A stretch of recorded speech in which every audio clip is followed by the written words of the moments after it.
എൻ്റെ പ്രണയം ഭാഗം 47. എനിക്ക് കല്യാണം വേണ്ട എന്ന് ഞാൻ പറഞ്ഞില്ലല്ലോ. പൊന്നു പറഞ്ഞു. പിന്നെ ഇങ്ങനെ വിഷമിച്ച് നീ വിവാഹത്തിന് സമ്മതിക്കേണ്ട ആവശ്യമുണ്ടെന്ന് എനിക്ക് തോന്നുന്നില്ല. വെറുതെ എന്തിനാ ആ മനുഷ്യൻ്റെ ജീവിതം കൂടി കളയുന്നത്? ശ്രദ്ധ ചോദിച്ചു. ഏതു മനുഷ്യൻ്റെ ജീവിതം കളയണ്ടെന്നാ നീ പറയുന്നത്? ഹരിയേട്ടൻ്റെ ആണോ? നിങ്ങൾ ഹരിയേട്ടൻ്റെ ജീവിതമാണോ നോക്കുന്നത്, അല്ലെങ്കിൽ എൻ്റെ ജീവിതമാണോ നോക്കുന്നത്? പൊന്നു കുറച്ച് ദേഷ്യത്തിൽ ചോദിച്ചു. ഈ പറയുന്ന ഹരിയേട്ടൻ എന്ന് പറയുന്നത് തന്നെയാ ഇപ്പോൾ എൻ്റെ ജീവിതവും. ആ മനുഷ്യനെ ഞാനിപ്പോൾ എല്ലാവരേക്കാൾ കൂടുതൽ സ്നേഹിക്കുന്നുണ്ട്. അതുകൊണ്ട് തന്നെയാ എന്നിൽ നിന്നും അങ്ങനൊരു കാര്യം മറച്ചു വെച്ചപ്പോൾ, അല്ലെങ്കിൽ എന്നെ അങ്ങനെയൊരു അവസ്ഥയിൽ എത്തിച്ച ആളെ ഞാൻ ഇപ്പോഴും സ്നേഹിക്കുന്നത്. ആ മനുഷ്യൻ്റെ താലിക്കായി ഇന്ന് പൊന്നു തല കുനിച്ച് കൊടുക്കുന്നത് സന്തോഷത്തോടു കൂടിയാണ്. പൊന്നു പറഞ്ഞു. എല്ലാവരും അവളെ നോക്കി. അവരുടെ മുഖമെല്ലാം തെളിഞ്ഞു. പൊന്നുവിൻ്റെ ചുണ്ടിലും ഒരു പുഞ്ചിരി വിരിഞ്ഞു. അപ്പോൾ നീ ഹരിയേട്ടനോട് ദേഷ്യപ്പെട്ടത്? ദേഷ്യപ്പെട്ടതല്ല, ഇനി അങ്ങോട്ട് ദേഷ്യപ്പെടാൻ തന്നെയാണ് തീരുമാനിച്ചിരിക്കുന്നത് ഞാൻ. എന്നെ പറ്റിച്ചതിന്, എന്നോട് പറയാതിരുന്നതിന് ഒരു ചെറിയ ശിക്ഷ. ചെയ്തത് തെറ്റാണ് ഹരിയേട്ടൻ. പക്ഷേ ആ തെറ്റ് എന്നോടുള്ള ഇഷ്ടം കൊണ്ടാണ്, എന്നോടുള്ള പ്രണയം കൊണ്ടാണെന്ന് തിരിച്ചറിയാൻ എനിക്ക് പറ്റുന്നുണ്ട്. ശരിയാണ്, ഒരു കാരണം പറഞ്ഞ് എന്നെ തള്ളിപ്പറഞ്ഞ നിരഞ്ജനേക്കാൾ കൂടുതൽ എന്നെ സ്വന്തമാക്കാൻ വേണ്ടി കള്ളം പറഞ്ഞ ഹരിയേട്ടൻ തന്നെയാണ് എൻ്റെ മുന്നിൽ വലുത്. അതുകൊണ്ട് എന്നെ ഇത്രയധികം സ്നേഹിക്കുന്നതല്ലേ, എന്നെ കിട്ടാൻ വേണ്ടി കള്ളം പറഞ്ഞതല്ലേ, അതിന് ഒരു കുഞ്ഞു ശിക്ഷ. പക്ഷേ ആ മനുഷ്യനെ വിട്ടുകളയാൻ ഈ പൊന്നു ഉദ്ദേശിച്ചിട്ടില്ല. അവൾ പറഞ്ഞതും 3 പേരും വന്ന് അവളെ കെട്ടിപ്പിടിച്ചു. ഇതെല്ലാം കേട്ടുനിന്ന മുത്തശ്ശി പുഞ്ചിരിയോടെ ആശ്വാസത്തോടെ നെഞ്ചിൽ കൈവച്ചു. പക്ഷേ ഇക്കാര്യം നിങ്ങൾ ആരും ഹരിയേട്ടനോട് പറയരുത്. എനിക്ക് ചെറിയൊരു ശിക്ഷ ഞാൻ ഹരിയേട്ടന് ഇന്നലെ വിധിച്ചിട്ടുണ്ട്. ആ ശിക്ഷ സ്വീകരിക്കാൻ ഹരിയേട്ടൻ തയ്യാറാണ്. അതുകൊണ്ട് ഇനി ഞങ്ങൾക്കിടയിലേക്ക് ഒരു കാരണവശാലും ആരും കടന്നു വരരുത്. പിന്നെ എൻ്റെ ഈ പ്രണയം ഹരിയേട്ടനെ നിങ്ങൾ അറിയിക്കരുത്. ആ വാക്ക് എനിക്ക് നിങ്ങൾ 4 പേരും തരണം. പൊന്നു പറഞ്ഞു. ശരി, നിന്റെ ഇഷ്ടം. ഹരിയേട്ടനോട് എപ്പോൾ വേണമെങ്കിലും പറഞ്ഞാൽ മതി. പക്ഷേ നിങ്ങൾ 2 പേരും ജീവിക്കുന്നത് കണ്ടാൽ മാത്രം മതി ഞങ്ങൾക്ക്, സന്തോഷത്തോടെ എന്നു പറഞ്ഞു 4 പേരും. അവൾ പറഞ്ഞത് സമ്മതിച്ചു. എന്നാ വേഗം റെഡിയായിട്ട് വാ, എന്നിട്ട് വേഗം പോയി അമ്പലത്തിൽ പോയിട്ട് വാ. മുത്തശ്ശി പറഞ്ഞതും എല്ലാവരും വേഗം റെഡിയായി. പൊന്നു ഒരു സെറ്റ് സാരി എടുത്തു. അമ്പലത്തിലേക്ക് പോകാനായി ഇറങ്ങി. 4 പേരും ഒരുമിച്ച് അമ്പലത്തിൽ പോയി തൊഴുതു വന്നു. അപ്പോഴേക്കും പൊന്നുവിനെ റെഡിയാക്കാനായി ഹരി പറഞ്ഞുവിട്ട makeup artist, hair stylist, celebrity sari draping artist എല്ലാവരും എത്തിയിരുന്നു. ഹരി എടുത്ത അവരുടെ ഫോട്ടോ ഫ്രെയിം ചെയ്ത ചുവന്ന കാഞ്ചീപുരം പട്ടുസാരിയിൽ അവൾ മനോഹരിയായി തന്നെ ഒരുങ്ങിക്കഴിഞ്ഞതും പൊന്നുവിനെ അവർ താഴേക്ക് കൊണ്ടുവന്നു. താഴേക്ക് വരുന്ന പൊന്നുവിനെ കണ്ട എല്ലാവരുടെയും കണ്ണുകൾ വിടർന്നു. അത്രയും സുന്ദരിയായിരുന്നു അവൾ അണിഞ്ഞൊരുങ്ങിയത്. അച്ഛനും അമ്മയും മുത്തശ്ശിക്കും എല്ലാവർക്കും ദക്ഷിണ കൊടുത്തു. മുതിർന്ന ആളുകളുടെ എല്ലാം അനുഗ്രഹത്തോടെ പൊന്നുവിനെയും കൂട്ടി തരുണും അവളുടെ 3 കൂട്ടുകാരും ഒരുമിച്ച് കൺവെൻഷൻ സെൻറ്ററിലേക്ക് ഇറങ്ങി. എന്നാൽ ഇതേ സമയം നിരഞ്ജൻ്റെ വീട്ടിൽ നിരഞ്ജൻ ബാൽക്കണിയിൽ തന്നെ നിൽക്കുന്നുണ്ടായിരുന്നു. അവൻ പൊന്നുവിൻ്റെ വീട്ടിലേക്ക് നോക്കി നിന്നു. ഇന്നലെ രാത്രി പൊന്നുവിൻ്റെ കൂട്ടുകാർ വന്ന് പോയാൽ പിന്നെ ഉറങ്ങിയിട്ടില്ല, ഉറങ്ങാൻ പറ്റിയിട്ടില്ല. പൊന്നുവിനെ മനസ്സിൽ നിന്നും ഇറക്കി കളയാൻ പറ്റുന്നില്ല. എത്രയൊക്കെ ശ്രമിച്ചിട്ടും അവളില്ലാതെ പറ്റില്ല എന്ന് ഉറപ്പായിരുന്നു നിരഞ്ജന്. നിരഞ്ജൻ അന്ന് ആ ഒറ്റ ദിവസം കൊണ്ട് തനിക്ക് പറ്റിയ തെറ്റിനെക്കുറിച്ച് ഓർത്ത് ഇനി ജീവിതകാലം മുഴുവനും വിഷമിക്കേണ്ടി വരുമെന്നുള്ള കാര്യം അവൻ ഓർത്തില്ലായിരുന്നു. പൂജ നിരഞ്ജൻ്റെ ഭാവമാറ്റങ്ങൾ നോക്കിക്കാണുന്നുണ്ടായിരുന്നു. നിരഞ്ജൻ ബാൽക്കണിയിൽ തന്നെ പോയി ആ സ്റ്റോൺ ബെഞ്ചിൽ കിടക്കുകയായിരുന്നു. പൂജയുടെ മനസ്സിലേക്ക് ഇന്നലെ പൊന്നു പറഞ്ഞ കാര്യങ്ങളെല്ലാം കടന്നു വന്നു. ശരിയാണ് അവൾ പറഞ്ഞത്, അവർ തമ്മിൽ ഇഷ്ടത്തിലായിരുന്നു. പക്ഷേ അങ്ങനെ ഒരു തെറ്റിദ്ധാരണ അവരുടെ ഇടയിലേക്ക് കടന്നു വന്നതിൽ പിന്നെ പൊന്നു നിരഞ്ജനെ കാണുകയോ സംസാരിക്കുകയോ ശ്രമിച്ചിട്ടില്ല. അതിനിടയിൽ പൊന്നുവിൻ്റെ ജീവിതത്തിലേക്ക് ഹരി കൂടി കടന്നു വന്നതോടുകൂടി ഒരിക്കൽ പോലും പൊന്നു നിരഞ്ജനെ തെറ്റായ ഒരു രീതിയിൽ നോക്കിയിട്ട് പോലുമില്ല. പക്ഷേ തൻ്റെ മനസ്സിൽ നിരഞ്ജൻ തന്നെ അവഗണിക്കുന്നത് കാണുമ്പോൾ അത് പൊന്നുവിനോടുള്ള ദേഷ്യമായി മാറുകയായിരുന്നു. അതിൽ പൊന്നുവിൻ്റെ ഭാഗത്തു നിന്ന് എന്താണ് തെറ്റ്? പൂജ ആലോചിച്ചു. ഒരാളെ സ്നേഹിക്കുന്നത് തെറ്റല്ലല്ലോ. നിരഞ്ജനും പൊന്നുവും പരസ്പരം സ്നേഹിച്ചു. പക്ഷേ അവർക്ക് ഒരുമിച്ച് ജീവിക്കാൻ സാധിച്ചില്ല. അതിന് കാരണം ഹരിക്ക് പൊന്നുവിനോടുള്ള അമിതമായ സ്നേഹവും തനിക്ക് നിരഞ്ജനോടുള്ള സ്നേഹവുമായിരുന്നു. പൂജയുടെ മനസ്സിലേക്ക് അന്ന് നിരഞ്ജൻ്റെ അമ്മ ജോത്സ്യനെ കാണാൻ പോയ ദിവസം കടന്നു വന്നു. അന്ന് അതേ ജോത്സ്യന് പൂജയുടെ അച്ഛനും പൂജയും പണം നൽകി. ഇതേ ആവശ്യം തന്നെ പറഞ്ഞിരുന്നു. പൊന്നു നിരഞ്ജൻ്റെ ജീവിതത്തിലേക്ക് കടന്നു വന്നാൽ നിരഞ്ജന് അധികം ആയുസ്സില്ലെന്നും എപ്പോൾ വേണമെങ്കിലും മരണം സംഭവിക്കാം എന്നും അച്ഛനും താനും കൂടി അയാൾക്ക് പണം കൊടുത്ത് പറയാൻ ഏർപ്പാടാക്കിയിരുന്നു. അയാൾ പറഞ്ഞപ്പോൾ അത് തങ്ങൾ പറഞ്ഞത് കൊണ്ടാണ് എന്നാണ് ഇത്രയും ദിവസം പൂജ വിചാരിച്ചിരുന്നത്. പക്ഷേ അതിനിടയിൽ ഹരി ഇതേ ആവശ്യവുമായി അയാളെ സമീപിച്ചിരുന്നു എന്നുള്ള കാര്യം ഇന്നലെ ശിവരഞ്ജിനി അവിടെ പറഞ്ഞപ്പോഴാണ് തനിക്ക് മനസ്സിലായത്. താനും ഹരിയും ചെയ്തത് ഒരേ തെറ്റ് തന്നെയാണ്. പക്ഷേ ആ തെറ്റിൽ തങ്ങൾക്ക് രണ്ടുപേർക്കും ഒരു ശരിയുണ്ട്. അത് തങ്ങളുടെ പ്രണയമാണ്. അവിടെ തങ്ങൾ നിരഞ്ജനെയും പൊന്നുവിൻ്റെയും ഇഷ്ടമോ അവരുടെ മനസ്സോ ഒന്നും കണ്ടില്ല. അവിടെ കുറച്ച് സ്വാർത്ഥരായിപ്പോയി താനും ഹരിയും. പക്ഷേ ഹരിയുടെ ആ സ്വാർത്ഥത കൊണ്ട് ലഭിച്ചത് പൊന്നുവിന് നല്ലൊരു ജീവിതം തന്നെയാണ്. പക്ഷേ തനിക്കോ ഇപ്പോഴും നിരഞ്ജൻ തന്നോട് സംസാരിക്കുന്നില്ല. തന്നോട് വെറുപ്പ് മാത്രം. കഷ്ടപ്പെട്ട് തട്ടിപ്പറിച്ച് വാങ്ങിയതാണ്. അത് തട്ടിത്തെറിപ്പിച്ച് കളയാൻ തയ്യാറല്ല എന്ന് പൂജ മനസ്സിൽ ഉറപ്പിച്ചു. തനിക്ക് പൊന്നുവിനോടുണ്ടായത് നിരഞ്ജൻ തന്നോട് കാണിക്കുന്ന ദേഷ്യത്തിൻ്റെ പകയായിരുന്നു. അതായിരുന്നു താൻ പൊന്നുവിനോട് കാണിച്ചു കൊണ്ടിരുന്നത്. പൊന്നു ഹരിയോടൊപ്പം സന്തോഷമായിട്ട് നടക്കുമ്പോഴെല്ലാം തനിക്ക് അവളോട് അസൂയായിരുന്നു തോന്നിയത്. അത് അവൾക്ക് എപ്പോഴും നല്ലത് കിട്ടുന്നു. അവളെ ഇപ്പോഴും നിരഞ്ജൻ അല്ലെങ്കിൽ ഹരി സ്നേഹിക്കുന്നത് കാണുമ്പോൾ തനിക്ക് കിട്ടാതെ പോയ ആ സ്നേഹം, അതാണ് താൻ അവളെ ശത്രുപക്ഷത്ത് കാണാനുള്ള കാരണം. പൂജ വീണ്ടും ബാൽക്കണിയിലേക്ക് വന്ന് നോക്കി. നിരഞ്ജൻ ഇപ്പോഴും അങ്ങനെ തന്നെ കിടക്കുകയാണ്. പൂജ കുറച്ചുനേരം അവനെ നോക്കി നിന്നതിന് ശേഷം മനസ്സിൽ ചില തീരുമാനങ്ങൾ എടുത്ത് അവൾ വാഷ്റൂമിലേക്ക് പോയി. നിരഞ്ജൻ്റെ റൂമിൻ്റെ വാതിലിൽ മുട്ടുകേട്ടാണ് പൂജ വാഷ്റൂമിൽ നിന്നും ഇറങ്ങി വന്നത്. വാതിൽ തുറക്കുമ്പോൾ മുന്നിൽ നിരഞ്ജൻ്റെ അമ്മയായിരുന്നു. നിങ്ങൾ റെഡിയായില്ലേ ഇതുവരെ? അമ്മ ചോദിച്ചു. ഇല്ല, അവൾ പറഞ്ഞു. വേഗം അങ്ങോട്ട് ചെല്ലണ്ടേ? അമ്മ റെഡിയായോ? പൂജ ചോദിച്ചു. ആ, ഞാൻ ദേ സാരി എടുത്തു. അച്ഛൻ അങ്ങോട്ട് പോകാൻ തിരക്ക് കാണിക്കുകയാണ്. നിരഞ്ജൻ്റെ അമ്മ അത് പറയുമ്പോൾ അവരുടെ വാക്കുകളിൽ നല്ല വിഷമമുണ്ടെന്ന് പൂജയ്ക്ക് മനസ്സിലായി. അമ്മ ഇടയ്ക്കിടെ അകത്തേക്ക് നോക്കുന്നുണ്ട്. അമ്മയ്ക്ക് നിരഞ്ജനോട് എന്തോ സംസാരിക്കാനുണ്ടെന്ന് അവൾക്ക് മനസ്സിലായി. അത് മനസ്സിലായതുപോലെ അവൾ, അമ്മേ, എനിക്ക് നല്ല തലവേദനിക്കുന്നു, ഞാൻ ഒരു ചായ കുടിച്ചിട്ട് വരാം എന്ന് പറഞ്ഞ് അവൾ ബാൽക്കണിയിലേക്ക് ഒന്നുകൂടി നോക്കി താഴേക്ക് പോയി. അവൾ പോയതും നിരഞ്ജൻ്റെ അമ്മ വേഗം ബാൽക്കണിയിലേക്ക് ചെന്നു. അവിടെ സ്റ്റോൺ ബെഞ്ചിൽ കിടക്കുന്ന നിരഞ്ജനെ കണ്ടതും, മോനെ, മതിയടാ, എഴുന്നേക്ക്, നീ ഇങ്ങനെ വിഷമിച്ചിരിക്കല്ലേ, എല്ലാം സംഭവിച്ചു, ഇനി നമ്മൾ അതുമായിട്ട് പൊരുത്തപ്പെടണം. കണ്ണു തുറന്ന് കിടക്കുന്ന നിരഞ്ജനോട് അമ്മ പറഞ്ഞതും അവൻ പെട്ടെന്ന് ചാടി എഴുന്നേറ്റു. എന്തിനാ ഞാൻ പൊരുത്തപ്പെടേണ്ടത്? എന്ത് സാഹചര്യവുമായിട്ടാണ് ഞാൻ പൊരുത്തപ്പെടേണ്ടത്? എൻ്റെ പ്രണയത്തെ എന്നിൽ നിന്നും ചില ആളുകളുടെ ഇടപെടൽ കാരണം എനിക്ക് നഷ്ടപ്പെട്ടത് കൊണ്ടോ? അമ്മ അങ്ങനെ ചെയ്തില്ലായിരുന്നെങ്കിൽ ഒരു പക്ഷേ എനിക്ക് എൻ്റെ പൊന്നുവിനെ നഷ്ടപ്പെടില്ലായിരുന്നു. നിരഞ്ജൻ പറഞ്ഞപ്പോൾ ഒന്നും മനസ്സിലാവാതെ അമ്മ അവനെ നോക്കി. നീ എന്തൊക്കെയാ പറയുന്നേ? ആരിടപെട്ടു എന്നാ പറയുന്നേ? ഞാൻ നിങ്ങളുടെ ജാതകം നോക്കിയപ്പോൾ, മതി അമ്മേ, നിർത്ത്. അമ്മയുടെ ജാതകം നോക്കൽ കാരണമാണ് അതല്ലേ എന്നെയും പൊന്നുവിനെയും അവർക്ക് പിരിക്കാനുള്ള എളുപ്പവഴിയായി മാറിയത്, എനിക്കെൻ്റെ പൊന്നുവിനെ നഷ്ടപ്പെട്ടത്. നിരഞ്ജൻ അമ്മയോട് ദേഷ്യത്തോടെ പറഞ്ഞു. എനിക്കൊന്നും മനസ്സിലാവുന്നില്ല, നീ എന്താ പറയുന്നത്?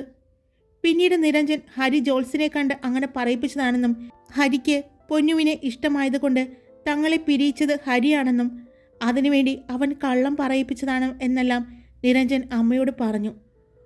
ഒരു തളർച്ചയോടെ അവർ ആ സ്റ്റോൺ ബെഞ്ചിലേക്ക് ഇരുന്നു. അവരുടെ കണ്ണുകൾ നിറഞ്ഞൊഴുകി. അവരുടെ മുന്നിലേക്ക് അന്ന് പൊന്നു കരഞ്ഞു പറഞ്ഞതും ഇവിടെ നിന്നും കരഞ്ഞിറങ്ങിപ്പോയതും എല്ലാം മനസ്സിലേക്ക് ഓടി വന്നു.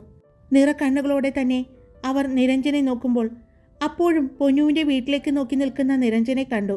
അവർ നിരഞ്ജൻ്റെ അടുത്തേക്ക് ചെല്ലുമ്പോഴാണ് പൊന്നും കൂട്ടുകാരും സന്തോഷത്തോടെ കാറിലേക്ക് കയറുന്നത് കാണുന്നത്. ചുവന്ന പട്ടുസാരിയിൽ ഒരു ദേവതയെപ്പോലെ അതിസുന്ദരിയായി പൊന്നുവിനെ നിരഞ്ജനും നിരഞ്ജൻ്റെ അമ്മയും നോക്കി നിന്നു.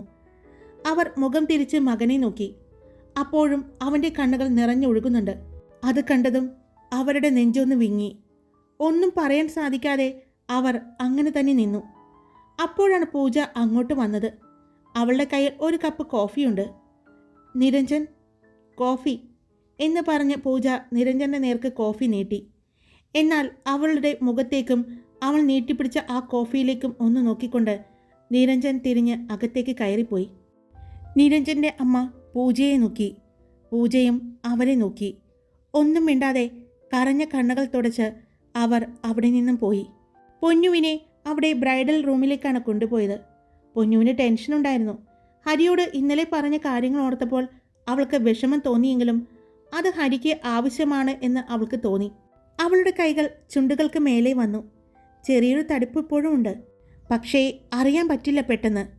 ചുണ്ടിൻ്റെ ഉള്ളിലാണ് ചെറിയൊരു മുറിവ്. അപ്പോഴാണ് ഹരിയുടെ ചുണ്ടിൻ്റെ കാര്യം അവൾ ഓർത്തത്. ഇന്ന് രാവിലെ ഗുഡ് മോർണിംഗ് മെസ്സേജ് ഉണ്ടായിട്ടും താൻ അതിന് റിപ്ലൈ ഒന്നും കൊടുത്തിട്ടില്ല. ആൾക്ക് വിഷമമുണ്ടാവും എന്നവൾക്കറിയാം. അല്പസമയം കഴിഞ്ഞതും വരൻ എത്തി എന്നും അവൾ അറിഞ്ഞു. പൊന്നുവിനെ കൊണ്ടുപോകാനായി താളമെടുത്ത് ഒരുപാട് പെൺകുട്ടികൾ മുന്നിലുണ്ടായിരുന്നു. പൊന്നുവിൻ്റെ മുന്നിലായി അവളുടെ 3 കൂട്ടുകാരും. അച്ഛൻ്റെയും അമ്മയുടെയും കൈ പിടിച്ച് പൊന്നു ആ കൺവെൻഷൻ സെൻറ്ററിലെ എൻട്രൻസിലെത്തി. സ്ത്രീകളുടെ താളത്തിൻ്റെ അകമ്പടിയോടെ പൊന്നു മണ്ഡപത്തിലേക്ക് നടന്നു. എല്ലാവരുടെയും കണ്ണുകൾ പൊന്നുവിലായിരുന്നു. അത്രയും വലിയ ഒരു കൺവെൻഷൻ സെൻറ്റർ ആർഭാടപൂർണമായി ഒരുക്കിയിരിക്കുന്ന ആ മണ്ഡപത്തിൽ അവിടെയുള്ള എല്ലാ കസേരകളിലും നിറയെ ആളുകളായിരുന്നു. അത്രയും ആളുകൾ അവിടെയുണ്ടെന്ന് ഉള്ളത് കണ്ട് അവൾക്ക് ടെൻഷൻ തോന്നി. അവൾ മുഖമുയർത്തി സ്റ്റേജിൽ ഇരിക്കുന്ന ഹരിയെ നോക്കി. തന്നെ ആകാംക്ഷയോടെ നോക്കിയിരിക്കുന്നത് കാണുമ്പോൾ അവളുടെ മനസ്സ് ശാന്തമായി. അവളുടെ ചുണ്ടിൽ ചെറിയൊരു പുഞ്ചിരി വിരിഞ്ഞു. അവളത് മറച്ചു വെച്ചുകൊണ്ട് നടന്നു. അപ്പോഴേക്കും കുറച്ച് കുട്ടികൾ അവരുടെ മുന്നിൽ വന്ന് ഡാൻസ് ചെയ്തുകൊണ്ടാണ് അവളെ മണ്ഡപത്തിലേക്ക് സ്വീകരിച്ചത്. മണ്ഡപത്തിന് ചുറ്റും പ്രദക്ഷിണം വെച്ച് അമ്മയുടെയും അച്ഛൻ്റെയും ഹരിയുടെ അച്ഛൻ്റെയും അമ്മയുടെയും മുത്തശ്ശിയുടെയും എല്ലാം കാലിൽ തൊട്ട് അനുഗ്രഹം വാങ്ങി അച്ഛൻ്റെ കൈ പിടിച്ചുകൊണ്ട് അവൾ മണ്ഡപത്തിലേക്കിരുന്നു. കണ്ണിമ വെട്ടാതെ ഹരി അവളുടെ ഓരോ ചലനങ്ങളും നോക്കിക്കൊണ്ടിരിക്കുകയായിരുന്നു. കണ്ണുകൾ അവളിൽ തന്നെയായിരുന്നു. അടുത്തിരുന്നിട്ടും പൊന്നു അവനെ നോക്കിയില്ല. എന്നാൽ അവനാണെങ്കിൽ അവളിൽ നിന്ന് കണ്ണെടുക്കാതെ ഇരിക്കുന്നത് കണ്ടതും എല്ലാവരും അവനെ കളിയാക്കുന്നുണ്ട്. പക്ഷെ അതൊന്നും തന്നെ ബാധിക്കുന്നില്ല എന്നുള്ള രീതിയിൽ അവൻ നിന്നത്. ഹരിയുടെ മുത്തശ്ശൻ എടുത്തു കൊടുത്ത മഞ്ഞ ചരടിൽ കോർത്ത ഹരിരുദ്ര എന്ന് എഴുതിയ താലി ഹരി സന്തോഷത്തോടെ നിറഞ്ഞ പുഞ്ചിരിയോടെ പ്രണയത്തോടെ അവളുടെ കഴുത്തിൽ ചാർത്തി. അവളുടെ കവളോട് ചേർന്ന് നിന്ന് അവൻ ആ 3 കെട്ടും കെട്ടി. താലി കെട്ടിയതിനു ശേഷം അവൻ അവളുടെ നെറ്റിയിൽ ചുംബിച്ചു. ആ ചുംബനത്തിൽ ഇത്രയും നാളും അവൻ അടക്കി പിടിച്ച ആ പ്രണയമുണ്ടെന്ന് പൊന്നുവിന് തോന്നി. പിന്നീട് ഹരിയുടെ അച്ഛൻ അവന് മാല കൊടുത്തു. ആ സ്വർണ്ണ ചെയിനും അവളുടെ കഴുത്തിൽ അവൻ ഇട്ടുകൊടുത്തു. പിന്നീട് ഓർക്കിഡ് ഫ്ലവർ കൊണ്ട് തീർത്ത പൂമാലയായിരുന്നു രണ്ടുപേരും പരസ്പരം അണിയിച്ചു. ഒരു തട്ടത്തിൽ ഹരി വീണ്ടും അവൾക്ക് സാരി കൊടുത്തു. അവൻ്റെ അമ്മ അവൻ്റെ നേരെ ഒരു തട്ടത്തിൽ കുങ്കുമം എടുത്തു കൊടുത്തു. ആ കുങ്കുമം കണ്ടതും ഹരി പൊന്നുവിനെ ഒന്ന് നോക്കി. ആ സമയം അവളും അവനെ നോക്കി. അപ്പോൾ രണ്ടുപേരുടെയും മനസ്സിലൂടെ കടന്നു പോയത് ആ രാത്രിയുടെ ഓർമ്മകളായിരുന്നു. ഹരിയുടെ കയ്യിലെ രക്തം കൊണ്ട് അവളുടെ സീമന്തരേഖ ചുവപ്പിച്ചത് മനസ്സിലൂടെ കടന്നു വന്നതും അവളുടെ കണ്ണുകൾ നിറഞ്ഞു. അവൾ അത് തന്നെയാണ് ഓർത്തതെന്ന് മനസ്സിലായ ഹരി അവളെ നോക്കി ഒന്ന് പുഞ്ചിരിച്ചു. ആ തട്ടത്തിൽ നിന്നും കുങ്കുമം കുറേ എടുക്കുന്നത് കണ്ടതും ഹരി ഒരു നുള്ളെടുത്താൽ മതി, മുത്തശ്ശി പറയുന്നുണ്ട്. എന്നാൽ അതൊന്നും കേൾക്കാതെ നിറയെ കുങ്കുമം അവൻ്റെ തള്ളവിരലിനാലും മോതിരവിരലും ചേർത്തുകൊണ്ട് അവൻ എടുത്ത് അവളുടെ സീമന്തരേഖ നിറയെ അവൻ ചാർത്തി. ആ സീമന്തരേഖയിലെ കുങ്കുമം മറച്ചു കിടക്കുന്ന ആ നെറ്റിച്ചുട്ടിയോട് പോലും അവനപ്പോൾ ദേഷ്യം തോന്നി. ഹരിയുടെ അമ്മ അവളുടെ കഴുത്തിലേക്ക് മാലയിട്ടു. മുത്തശ്ശിയും അവളുടെ കഴുത്തിൽ മറ്റൊരു മാല കൂടി ഇട്ടു. മണ്ഡപത്തിൽ നിന്നും കന്യാദാനത്തിനു വേണ്ടി എഴുന്നേറ്റ പൊന്നു അവളുടെ കാലിൽ ഹരി പിടിക്കുന്നത് കണ്ടതും അവൾ പെട്ടെന്ന് നോക്കി. അവൾ ശരിക്കും പേടിച്ചു. ഹരി തൻ്റെ കാലു പിടിക്കുകയാണോ എന്ന് കരുതി. ആ നിമിഷം അവൻ എഴുന്നേറ്റ് നിൽക്കുന്ന പൊന്നുവിനെ നോക്കി. പൊന്നു അവൻ്റെ മുഖത്തേക്ക് നോക്കി. അവൻ അവളുടെ കാൽപാദത്തിൽ പിടിച്ചു. പതിയെ അവളുടെ കാൽപാദം അവൾ പൊക്കി. അവൻ ആ കാൽപാദം എടുത്ത് അവൻ്റെ മടിയിൽ വെച്ചു. അവൻ അവളുടെ കാൽവിരലിൽ മിഞ്ചി ഇട്ടു കൊടുക്കുകയായിരുന്നു. അത് കണ്ടതും എല്ലാവരും പുഞ്ചിരിച്ചു. പൊന്നുവിലും ഒരു പുഞ്ചിരിയായിരുന്നു. 2 കാലിലും മിഞ്ചി ഇട്ടുകൊടുത്തുകൊണ്ട് ഹരി എഴുന്നേറ്റ് നിന്നുകൊണ്ട് അവളുടെ ചെവിയിലായി പറഞ്ഞു, ഞാൻ ചെയ്ത തെറ്റിന് കാല് പിടിച്ചതാണ്. പക്ഷേ വെറുതെ കാല് പിടിച്ചാൽ എല്ലാവരും കളിയാക്കില്ലേ? അതിന് പകരമാണ് മിഞ്ചി ഇട്ടുകൊണ്ട് ഒരു കാലുപിടുത്തം.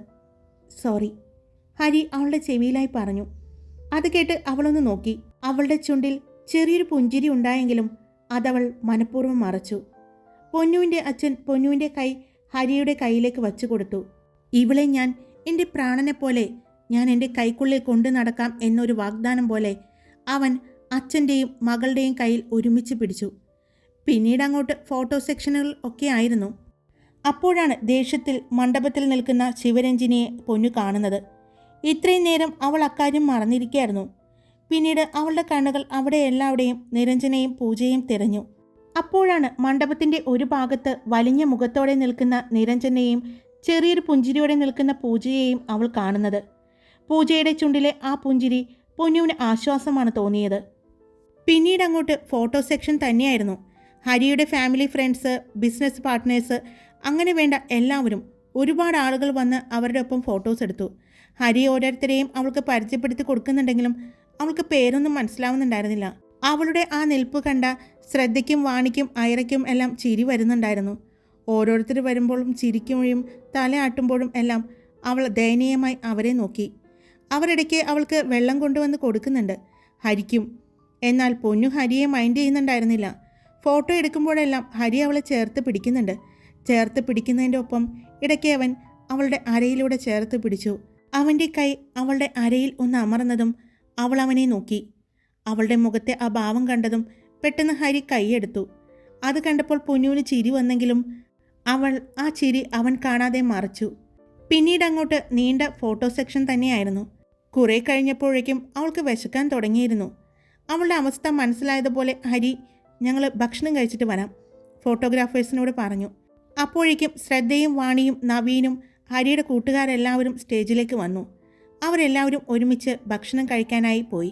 ഇളം പച്ച തൂശനിലയിൽ നല്ല കുത്തരിച്ചോറ്, തക്കാളി രസം, വറുത്തരച്ച സാമ്പാർ, അച്ചിങ്ങ മെഴുക്കുപുരട്ടി, അവിയൽ, മോരുകറി, ബീട്രൂട്ട് പച്ചടി, പുളിശ്ശേരി, മത്തങ്ങ എരിശ്ശേരി, കൂട്ടുകറി, പരിപ്പ് കറി, പൈനാപ്പിൾ പച്ചടി, നേന്ത്രപ്പഴം ചിപ്സ്, അച്ചാറുകൾ, ഇഞ്ചിപ്പുളി, കാളൻ, ക്യാബേജ് തോരൻ, അങ്ങനെ പലതരം കറികളും, പാലട പായസം, പരിപ്പ് പായസം, അടപ്രഥമൻ, ഗോതമ്പ് പായസം എന്നിവ ഉള്ള നല്ല മനോഹരമായ സദ്യയായിരുന്നു ഹരിയുടെയും പൊന്നുവിൻ്റെയും വിവാഹത്തിന്. എല്ലാവരും ആസ്വദിച്ച് തന്നെ ഭക്ഷണം കഴിച്ചു.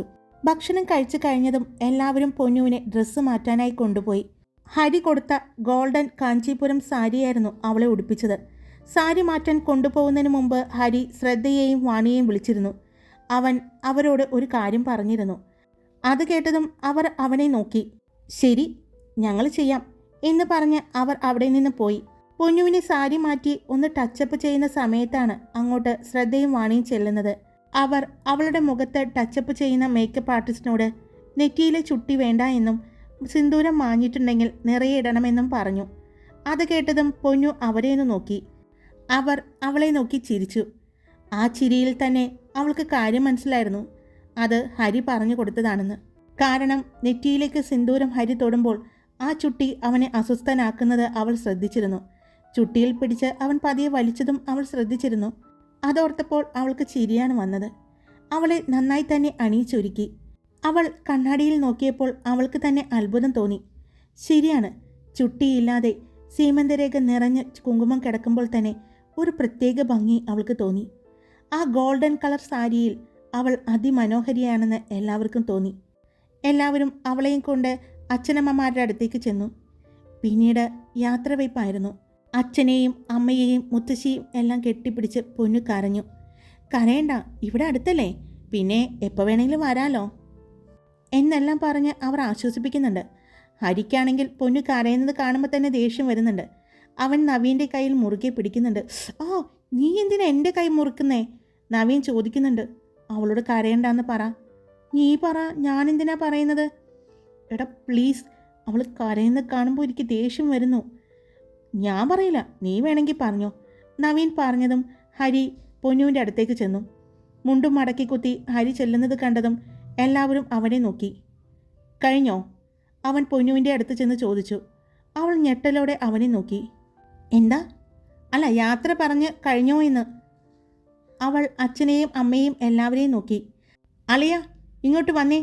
ഹരി തരുണിനെ വിളിച്ചതും തരുൺ അവൻ്റെ അടുത്തേക്ക് ചെന്നു. എന്താ? തരുൺ ചോദിച്ചു. നിനക്കെന്തെങ്കിലും പറയാനുണ്ടോ പൊന്നുവിനോട്? ഹരി ചോദിച്ചതും തരുൺ എല്ലാവരെയും ഒന്ന് നോക്കിക്കൊണ്ട് ഇല്ല എന്ന് പറഞ്ഞു. ഉറപ്പല്ലേ? അപ്പോൾ എല്ലാവരോടും യാത്ര പറഞ്ഞല്ലോ.